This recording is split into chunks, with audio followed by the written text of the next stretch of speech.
এটা কম্পিটিশন হৈছে আৰে ভাই ৰাতি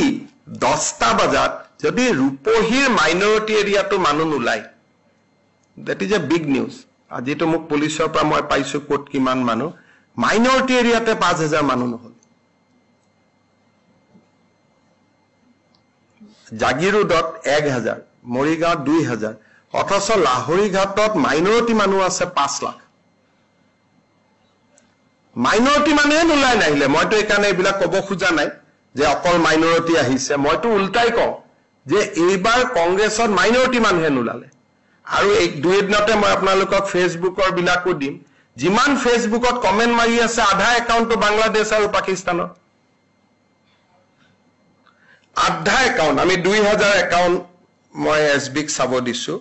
অসমৰ ইলেকশনৰ ওপৰত 2000 ফেসবুক হ্যান্ডেলে কমেন্ট কৰি আছে বহুত বঢ়িয়া গুড ব্যাড জি আছে কিন্তু 2000 ৰ half of the handles are from Bangladesh and Pakistan ইলেকশনৰ সময়ত আপোনালোকক মানে as goes by a number to বাঢ়িব because ISI wants that somebody should win ISI বিচাৰে 10 সেপ্টেম্বৰত মই আপোনালোকক ভাল কৰি কম পাকিস্তানৰ ISI বিচাৰে যে অসমৰ ৰিজাল্ট এনেকুৱা হ'ব লাগে কাৰণ আমাৰ ফেসবুকত কিমান পেনেট্ৰেচন কৰিছে 2000 সাসপেক্টেড একাউন্ট আমি এতিয়া ৰিভিউ কৰি আছো